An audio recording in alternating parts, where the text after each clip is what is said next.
Good morning. Thank you, Maria Rosa, and thank you, Pilar. It's great to be able to give the Commission's view on this important subject because, first of all, we're focused on the timely deployment of a secure 5G across Europe. That's our policy priority because it's going to be a crucial enabler for competitiveness and digital transformation. So you all know that communication platforms have become critical infrastructures for the whole of our society, for all sectors of the economy. And with that critical role, then the security, reliability, the integrity of those platforms is fundamental.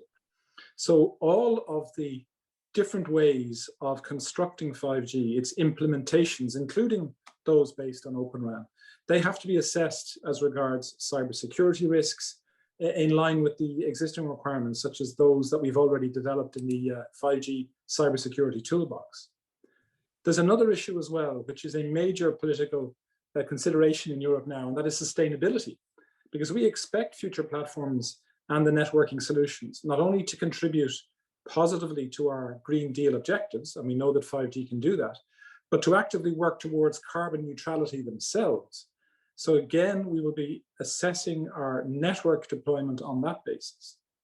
Now, of course, as has been said in the description of this event, Open RAN has attracted a lot of attention, not just as a different way of building 5G networks, but it's also, as Pilar has just said, been given a role, a scribed role in critical geopolitical and digital leadership discussions. So we have to look at all of those critical issues. We have to be realistic because each of those challenges that I've just mentioned, cybersecurity, sustainability, digital autonomy, they're complex, they're political, and we need to have some in-depth analysis. And in some cases, we can't complete that analysis until we have a stable and a detailed understanding of what is the Open RAN architecture, what are the software elements that will bind it together. So with all that in mind, let me be clear on one thing. The rollout of 5G cannot wait. Europe can't wait for the different issues to be analyzed and understood. So Open RAN is certainly a promising concept. It applies technical trends that we see coming together anyway on cloud, on softwareization, on virtualization, and artificial intelligence. And that is all to be welcome. So from the technical point of view, we welcome the innovation that it represents, and we will always foster competition, particularly if it does contribute to enhanced flexibility. But to do that, we will continue to facilitate and support research and innovation in the area of software-based networks in general, including, of course, Open RAN. We will take a technology-neutral approach, and we will let the market choose. And the trade-off between flexibility and performance, whether it's for Open RAN or the integrated supplier approach, they will obviously be different depending on the use case, depending on the sector, and of course, depending on the security requirements. But it's not just a question then of letting the market choose without taking into account the other issues that I have referred to, and that is the role of the regulator. That is the role of the Commission, the Parliament, the Council, and of course the Member States who have a lot of sovereignty in this regard. We have to look at energy and cybersecurity. We also have to look at interoperability.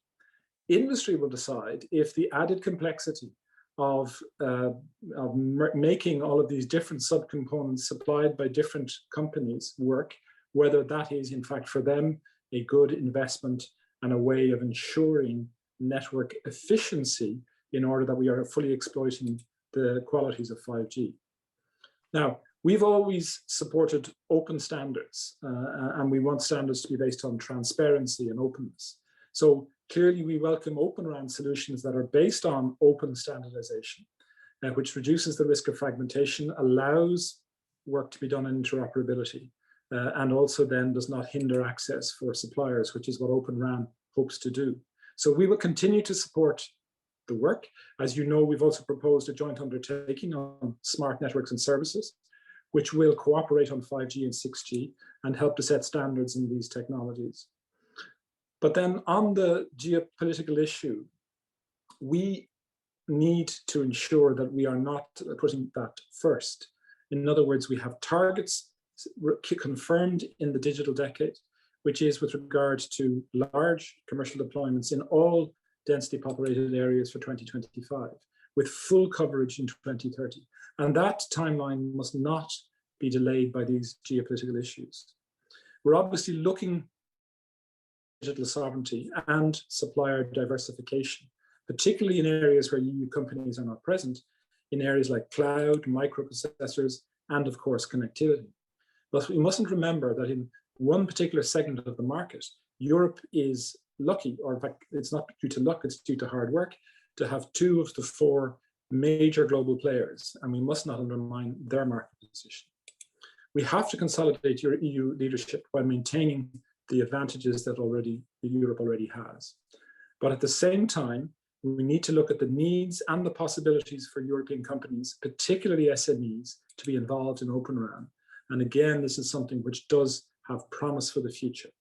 We have the main 5 telecoms operators supporting an Open RAN system, and I'm sure that Mr. Gamberini from TIM will talk about that further. But we too have done our own analysis.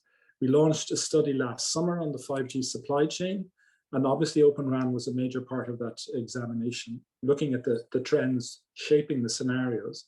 And now the consultants are consolidating their final inputs.